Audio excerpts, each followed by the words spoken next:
بسم اللہ الرحمن الرحیم یا ایہا الذین آمنوا اتقوا اللہ ولتنظر نفس ما قدمت لغد واتقوا اللہ ان اللہ خبیر بما تعملون۔ اے ایمان والو، اللہ سے ڈرتے رہو اور ہر شخص کو دیکھنا چاہیے کہ اس نے کل یعنی آخرت کے لیے کیا سامان بھیجا ہے، اور ہم پھر کہتے ہیں کہ اللہ سے ڈرتے رہو، بے شک اللہ تمہارے سب اعمال سے خبردار ہے۔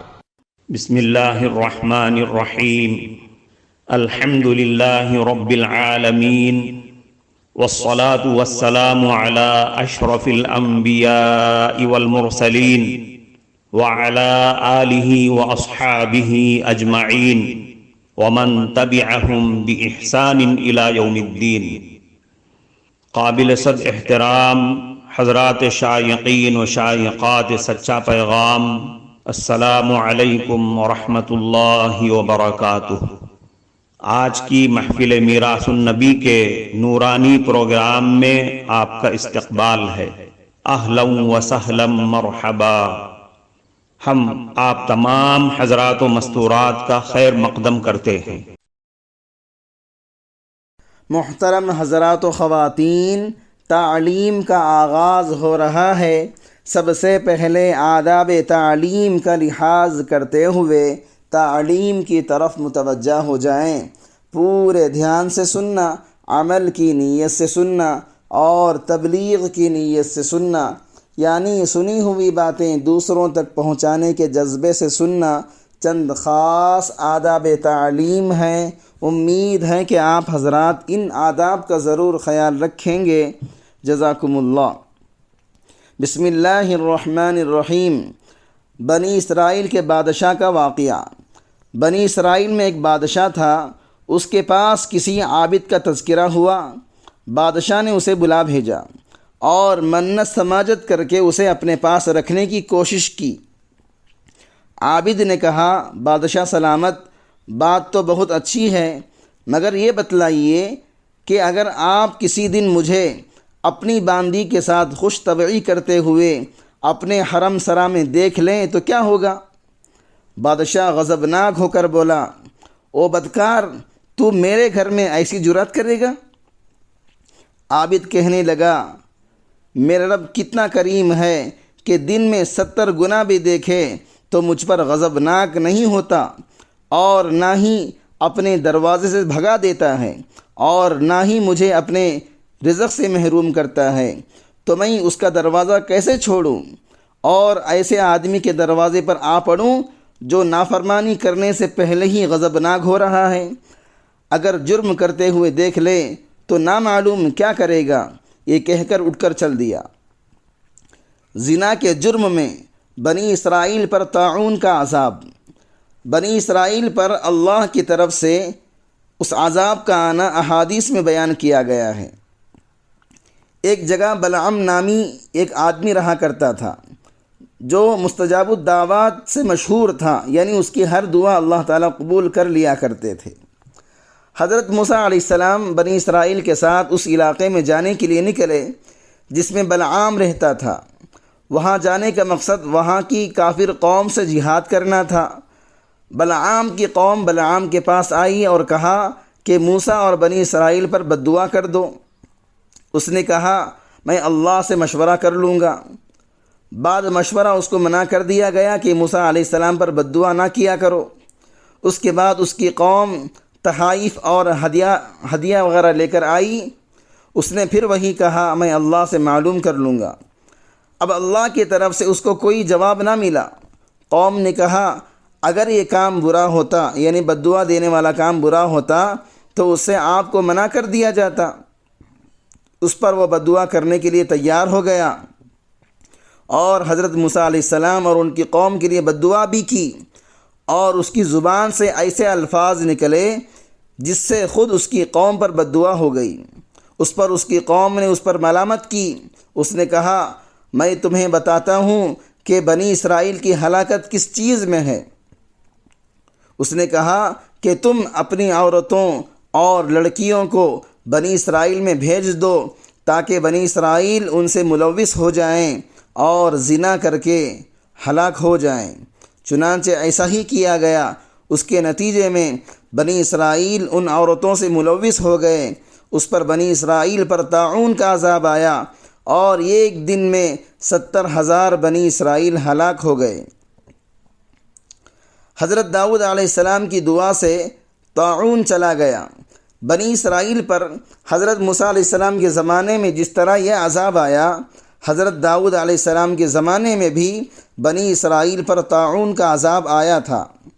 ابن اسحاق نے اس کی تفصیل ذکر کی ہے کہ اللہ تعالیٰ نے حضرت داؤد علیہ السلام پر وحی نازل فرمائی کہ بنی اسرائیل کے گناہ بڑھتے ہی چلے جا رہے ہیں، لہذا اب انہیں 3 باتوں کا اختیار دیا جاتا ہے، یا تو انہیں قحط میں مبتلا کر دوں گا، یا 2 مہینے تک دشمنوں کو ان پر مسلط کر دوں گا، یا 3 دن تک طاعون میں مبتلا کر دوں گا۔ حضرت داؤد علیہ السلام نے بنی اسرائیل کو اس کی خبر دی۔ انہوں نے کہا آپ ہی ان میں سے کسی بات کا ہمارے لیے انتخاب کر لیجئے۔ حضرت داؤد علیہ السلام نے طاعون کو یعنی وبا کو پسند کیا، چنانچہ اس میں مبتلا ہو کر سورج کے زوال تک 70,000 یا ایک روایت میں آتا ہے کہ 1,00,000 آدمی ہلاک ہو گئے۔ حضرت داؤد علیہ السلام نے تضرع کیا، گڑ گڑایا اور رویا، دعا مانگی تو اللہ تعالیٰ نے اس بیماری کو اٹھا لیا۔ بنی اسرائیل پر طاعون آنے کا واقعہ جو اوپر ذکر کیا گیا، اس سے معلوم ہوا کہ ان پر یہ عذاب فحش اور زناکاری کے نتیجے میں آیا تھا، اور دیگر احادیث سے بھی صاف طور پر معلوم ہوتا ہے کہ فحش اور زنا کے عام ہونے پر اللہ تعالیٰ طاعون بھیجتا ہے۔ حضرت عبداللہ ابن عمر اور حضرت ابو سعید خدری رضی اللہ عنہما کے حدیث میں رسول اکرم صلی اللہ علیہ وسلم نے فرمایا، جس قوم میں فحش کاری عام ہو جائے حتیٰ کہ وہ اس کو علی الاعلان کرے، اس قوم میں طاعون اور ایسی بیماریاں پھیل جاتی ہیں جو ان کے آباء اور اجداد میں نہیں گزریں۔ حضرت ابن عباس رضی اللہ عنہما سے ایک لمبی حدیث میں حضور صلی اللہ علیہ وسلم کا ارشاد ہے، کسی قوم میں زنا نہیں پھیلتا مگر ان میں موت کی کثرت ہو جاتی ہے۔ ام المؤمنین حضرت میمونہ رضی اللہ عنہا سے روایت ہے، میں نے رسول اکرم صلی اللہ علیہ وسلم کو یہ فرماتے ہوئے سنا، میری امت بخیر ہوگی جب تک ان میں حرامی بچے زیادہ نہ ہو جائیں، اور جب حرامی بچے زیادہ ہو جائیں اللہ ان پر عام عذاب بھیج دے گا۔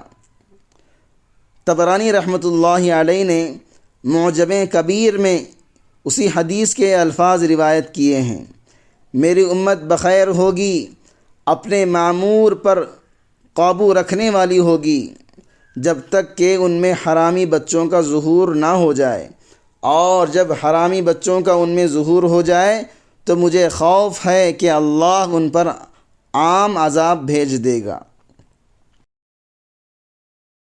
محترم ناظرین کرام، اس دینی اور ایمانی بیان کو سننے کے دوران ہی اس کو لائک کر دیجئے اور شیئر بھی کر دیجئے تاکہ دوسرے بھی اس سے فائدہ اٹھا سکیں۔ اللہ آپ کو جزائے خیر عطا فرمائے۔ ان میں جن روایات میں موت کا ذکر ہے اس سے جمہور علماء نے طاعون ہی مراد لیا ہے۔ اس سے معلوم ہوا کہ زناکاری اور فحش کاری کی سزا میں بھی طاعون آتا ہے۔